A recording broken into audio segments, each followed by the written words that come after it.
Welcome to Clicks and Coffee. Today I'm joined by Tom Whalen, Director of Inside Sales Extended Care at McKesson. Tom leads a large inside sales organization serving post-acute and senior living providers, overseeing about 60 reps and a $215 million book, where he focuses on scalable growth, contracting, and customer experience. Tom, welcome. Well, thank you. Thanks for having me. I appreciate this, Alex. I'm excited. Yeah, me too. And we all know McKesson is like a gigantic company. So can you tell us a little bit about you and your experience at McKesson and how you got to where you are today? Sure. No, definitely. So I've been with McKesson. I'm in my 16th year now, which is a long time. My background has been in inside sales for large Fortune 500 companies. I worked for Hewlett-Packard, American Express, worked for Key Corp, so some large organizations, and in finance and in healthcare. So that's my background. Yeah, McKesson, they brought me in for our extended care team and to build out a program. So I have 4 different groups. I have one that does HME, DME, retail pharmacy kind of stuff. So mail order medical supplies like diabetic and ostomy, urological. And then retail pharmacy was with that group. And then I have a post-acute group that does small nursing homes and hospice and home health agencies. And then I have a capital equipment team that works with anything that's in post-acute, so nursing homes and PACE facilities and that kind of thing. And they just do equipment and remodels. They're kind of like a project team. So if a nursing home is like, we're adding a new wing, that's what they do. And they do everything from the carpet on the carpet and the paint on the walls to bringing in the beds and the lifts and all the diagnostics and testing and that kind of stuff. And then I have a senior living team.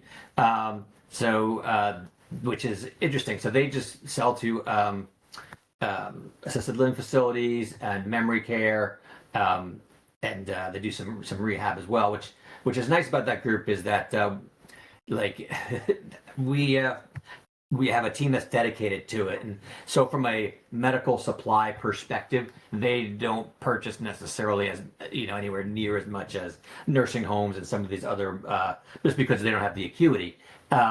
So it's kind of unique that we have a team that focuses on them, which is a great thing because it's an area that works well with my team. Since it's an inside sales team, and a lot of that market is kind of fragmented and smaller than a regular what you consider a regular account for a device field rep.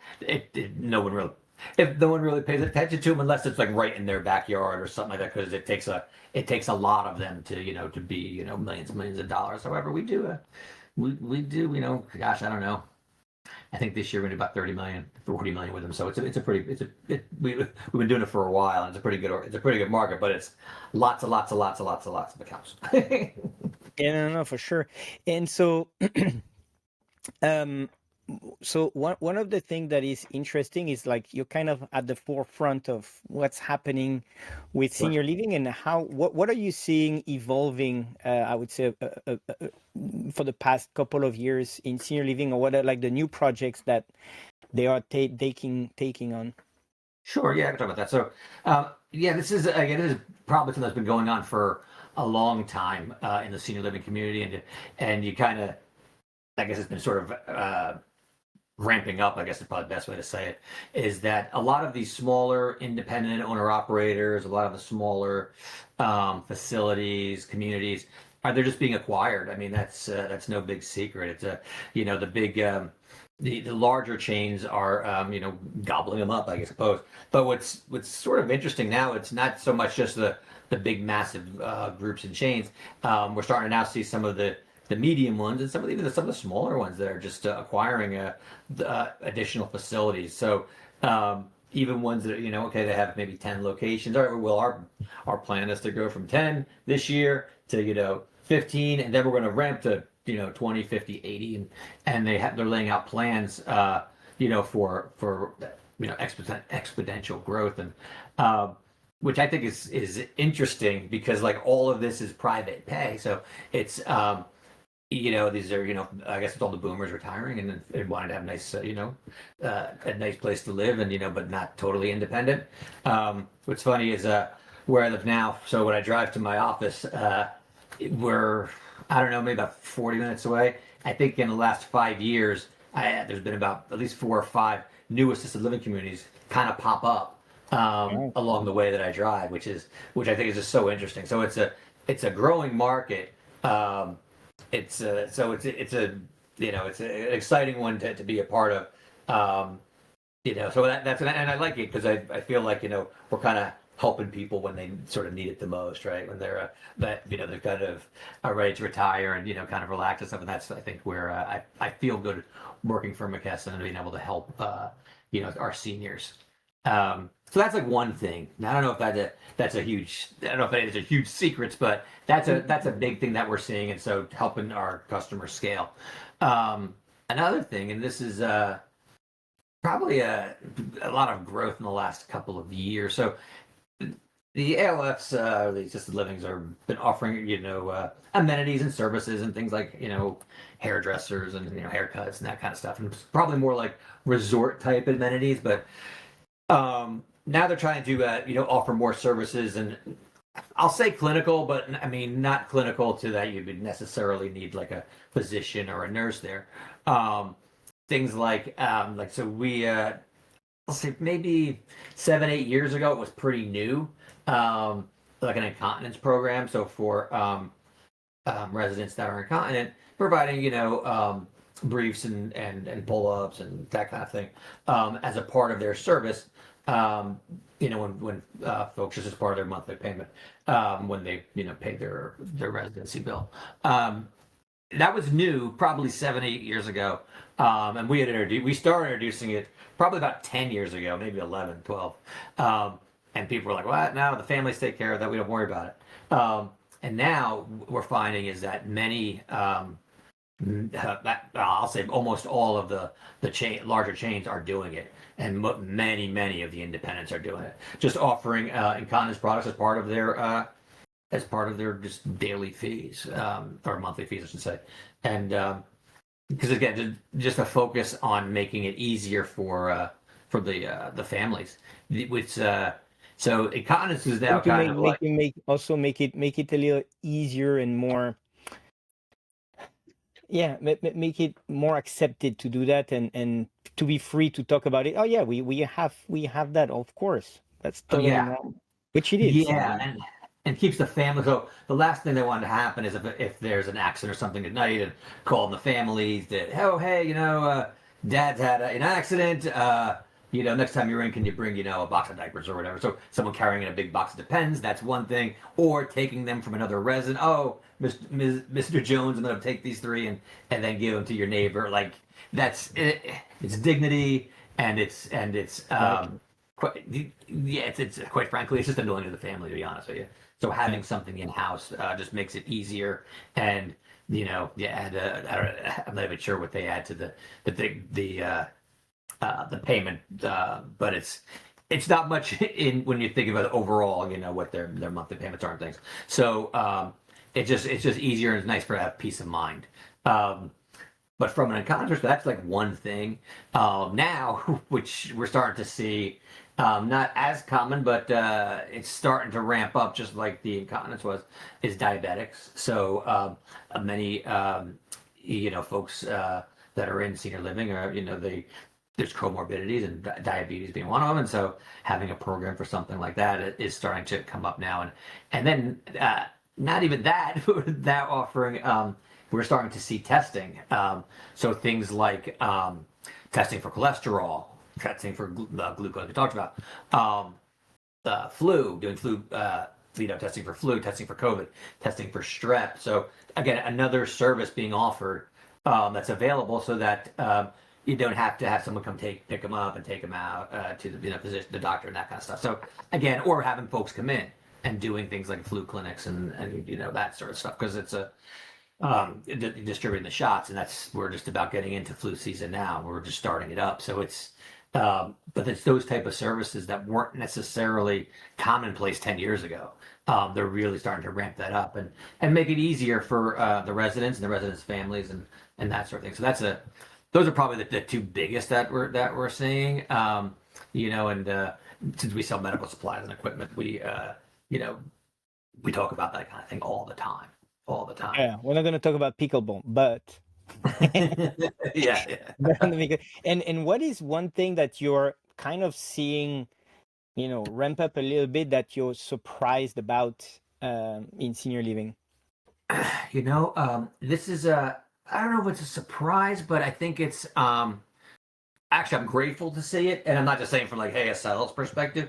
I look at it kind of like, because I've had family, I'm sure many of your listeners have, that are in senior living facilities and that sort of thing. And obviously, when you're selecting a facility, you want it to be nice, and if you're going to put, a loved one in there, you want to make sure it's the best one out there. So what we're seeing a tremendous amount of what's going on is a lot of remodels and a lot of redoing like the lobbies and the dining rooms and the common areas of these assisted living facilities, because as I was talking about before, has like how many of them are growing and kind of popping up everywhere. If you want to have people and residents, they have to be really beautiful. And so some of the things that that I've seen is, so I'm talking about it like with our equipment team, it's been amazing some of the things that these facilities are doing from a design perspective. I mean, they don't really. You think if you go again, maybe you go back 25 years and you think about an institutional kind of look and like a medical kind of gray paint on the walls and light blue furniture and that kind of thing, looking like a hospital. And it doesn't even. I mean, now they're beautiful. It looks like like a timeshare or something like that. Yeah, no, exactly. Colors Okay, are beautiful. I mean, it's amazing, and that's a big thing. Huge thing. You're seeing a lot of improvement in the quality of design and a feel good environment for the residents, and that's of course it makes a big difference, because if you arrive in something that looks like a hospital, you're not going to be too happy. But if you're some place where, as you said, it looks like a timeshare, it might be a lot more pleasant to hear. Well, and that's the thing too, is that a lot of this is since it is all private pay. It's not like, okay, well, the insurance company's giving me, Medicare, Medicaid, they give me this much money, and so I'll take what they can give me. Well, these residents are taking money out of their pocket. So if I'm spending, thousands of dollars, I want to be in a place that's beautiful, nice. And they really are amazing, to be honest with you. And what's funny is the requests that are coming, and it's good. The design stuff, it's very cool. It's like it's amazing. Some of the they're building out lounges and bars and outdoor seating areas with fire pits and all this stuff, which is really cool, really cool. And we partner with companies, so all of the furniture is it's durable. So if it gets banged up with like a walker or a wheelchair or something to that effect, they don't chip or that sort of thing. So all the products that we sell, very high quality furnishing. It's not very high quality furnishings.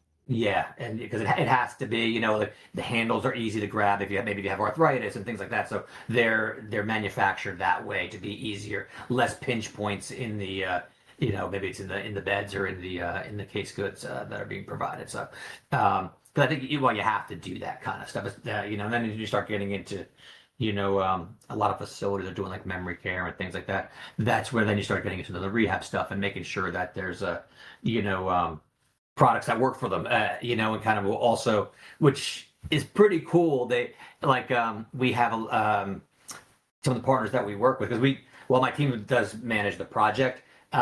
We work with suppliers and vendors that do a lot of design, and so they'll do things like if it's a town or whatever town that it's in, they'll have like the artwork on the walls will be like of the town back in the 50s or whatever, that kind of time frame, to kind of evoke memories and provide a good experience and just things that you don't necessarily think about, but that it helps senior residents with that kind of thing. So it's a pretty cool thing.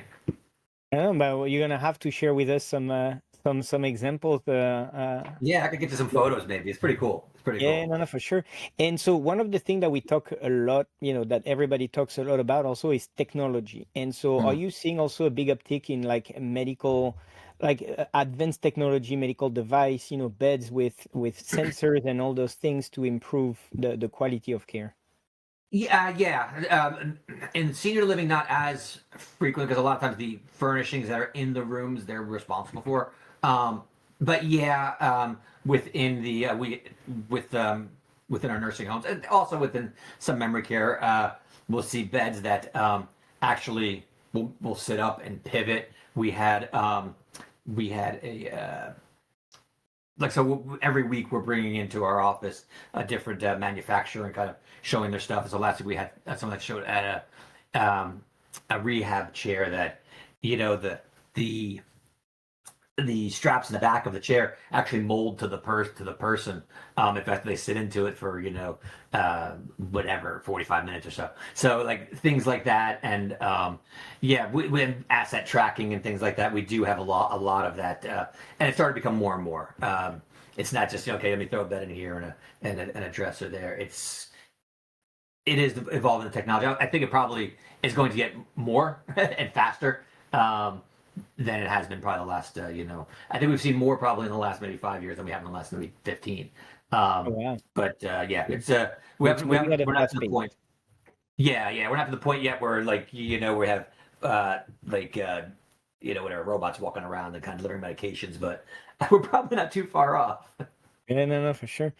And the good thing is like people are implementing those technology, which is nice, which means that the care is gonna keep on improving, which is a great news for everybody Oh basically. yeah, oh And yeah. another thing that we're talking about is also with home care, where you said you're also managing some home care, and so w- we're seeing, so we know that like senior living has a bright future because we know the numbers.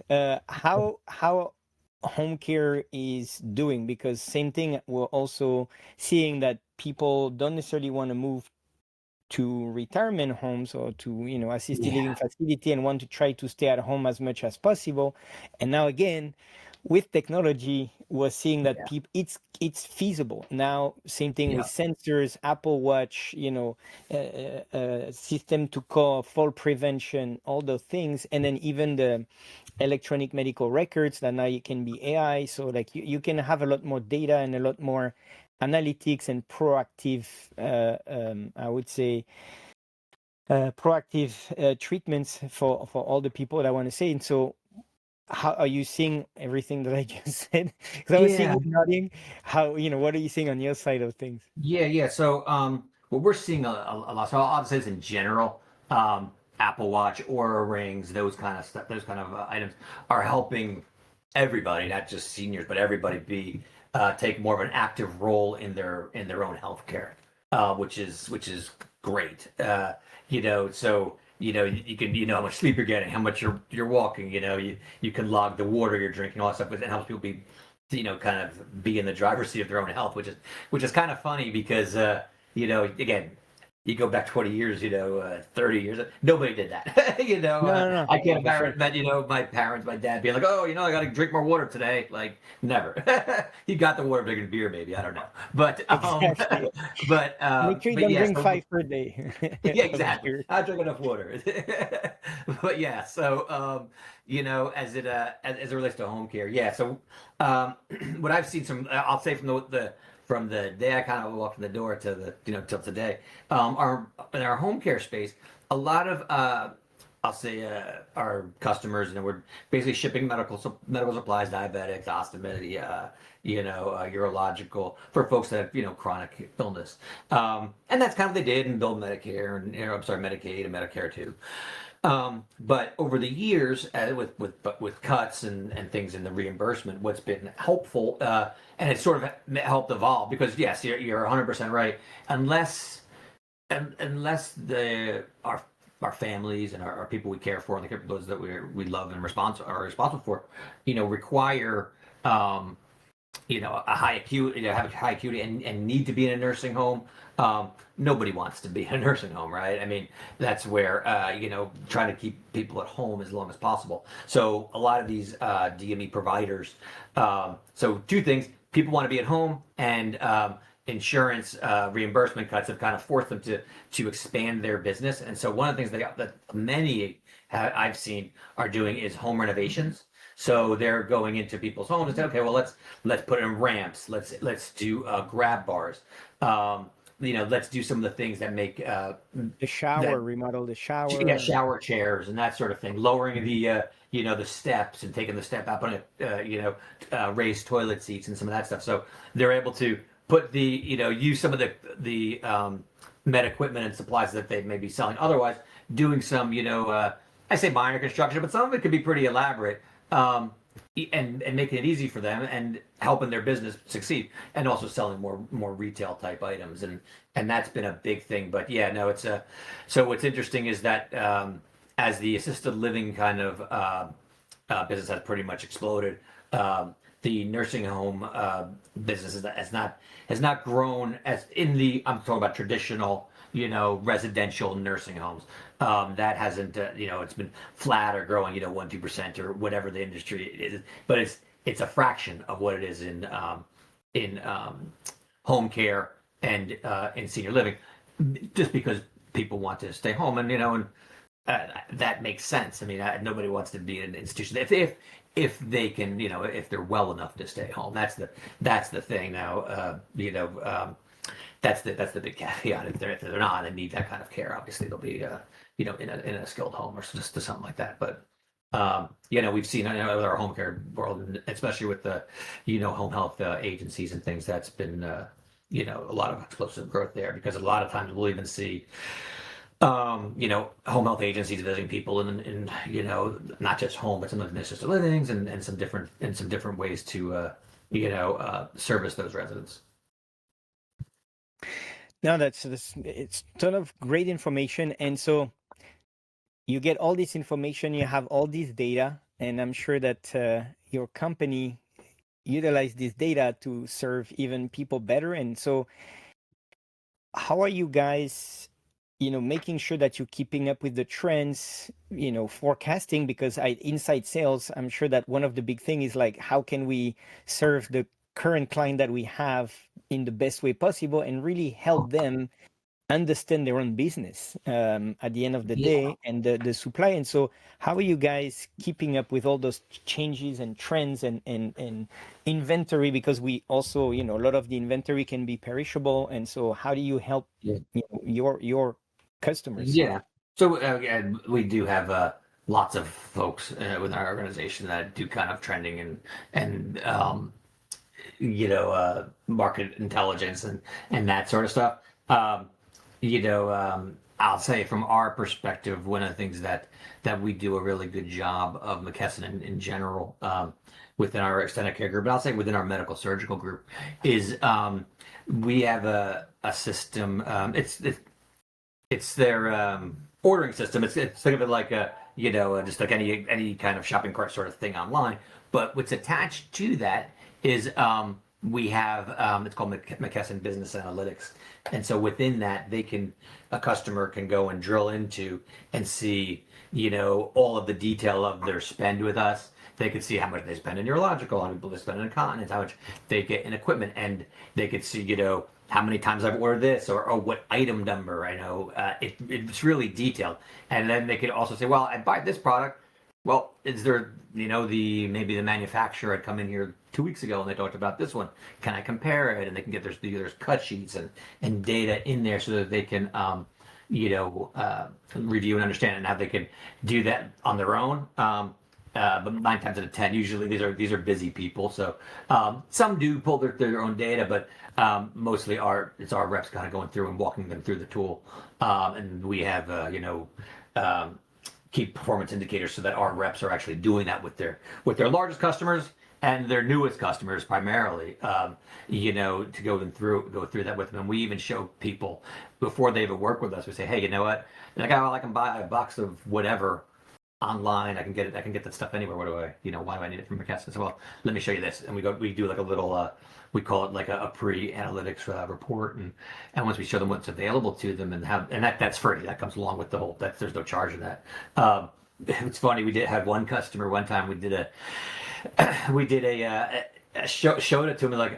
They're like, how much this cost? And we're like, it's, well, free. You have to, obviously you place your orders and that you can see the data.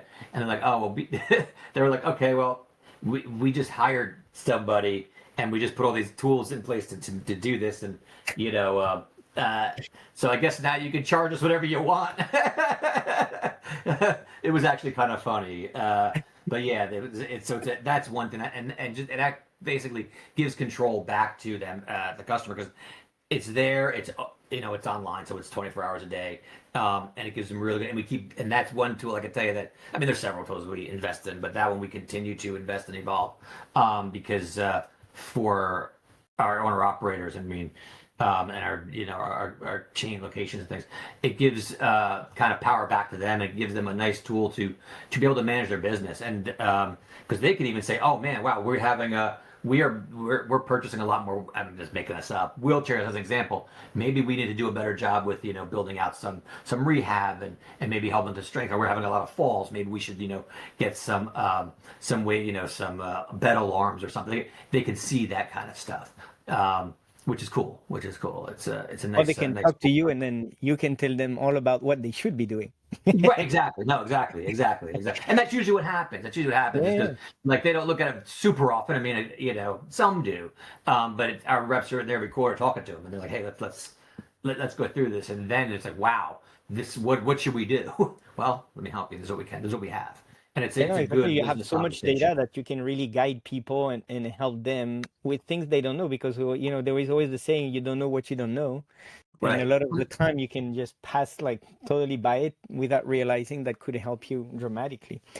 I say that to our reps a lot too, because whenever we'll bring a new rep on, and maybe they came from a different area of healthcare, or maybe not from healthcare at all, but they came from distribution, and they're like, "Wow, I'm talking to maybe clinical people." And I don't know, but what I always say was where you add more value is that you're talking to whether it's assisted living or home care or skilled nursing or agencies every day, all of them.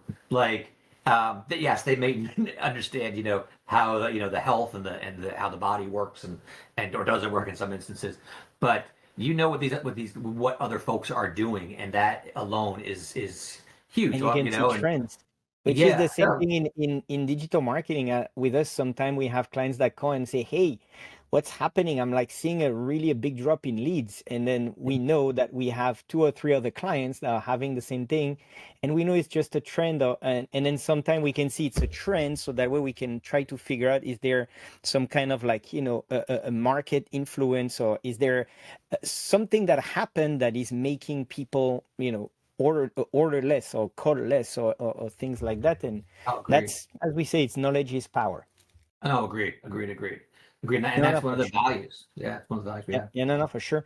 And so looking ahead, I would say in the next 2-3 years, what are the things that you're excited about in the senior living and post-acute industry? It's a great question. Because I feel like it changes so fast. I know, especially you just said it, with the technology and everything, and you say that. But the next 2-3 years, what is making you excited about the industry? In not we're gonna have more sales because we know we have more, but more on the industry itself. I think I do believe that. Like we talked about, the Apple Watch and Aura Rings and some of these other tools and software. We have I know my company, and I'm sure several companies do. They have the data to kind of be more active, and as part of our benefits program, and that kind of thing is making people more aware of their health. And we talk more about our health than I think we ever had. I'll say in the last 3 years probably, than we ever have in the last 100. What your health was, you went to the gym, whatever, or you went to the doctor. That was pretty much it. So I think folks are going to be living longer. I think that people are going to be, healthier longer. I mean, again, I think statistically, and I think as a result, I think the senior living is going to continue to thrive because even like as you age, even like your 80s and 70s and that kind of stuff, you may not be ready to go out and run a marathon, although there are several people that do. Yeah. I still think that they're going to want to live independently and but have the security of having maybe a nurse deliver the medication or that kind of, or have somebody there in case, God forbid, something does happen. So I think that business is going to continue to grow, but I think it's going to be more preventative, less kind of well, again, you can't tell, but I would think overall statistically, I'm going to say less emergency kind of stuff. And more kind of preventative, like more folks doing, lab testing and because they want to be, aware of their health. Because I think as future generations age, they're going to need that. Basically, what is basically what you're saying is just that you're seeing people are going to be aging in a better way and in a healthier way. Agreed. Now you always, see, talking about the yeah, about it too, yeah. and I wear it every day, and I look at it, and it's funny because I have a nice watch that I got, but I don't really wear it anymore because I'm like, I need to have this just to make sure I'm checking on my health every day and making sure I'm closing my rings. I don't know how is it exactly. closing my rings, and then how much calories did I burn on the workout and all this stuff. So how much sleep did I get? That's a big one. Am I sleeping? Oh gosh. Yeah, I went to bed early last night because I got like 4 hours the day before. I'm like, oh man. Exactly. And you get a sleep credit or something. Yeah, all that stuff. No, exactly. So that's what I think the future is going to look like. I mean, but even as I say that, it'll probably even be faster and better once AI, kind of jumps from ChatGPT into more of like the other sort of, functional areas. It's going to be wild. I'm sure there's stuff out there. I haven't seen it to that degree yet, but I'm sure it's coming. There's somebody somewhere developing. I would just need to go to the next maybe Argentum or Leading Age conference, national conference, and we'll probably see all this new technology stuff. Exactly. Sure. Exactly. Tom, it was a great pleasure having you. I really appreciate that you've given us so much information about the market and where things are going and what people care about at the end of the day, because since you're at the forefront of all these projects, you really know what people need. So I really do appreciate that and wish you all the best for the future and for the future of McKesson as well.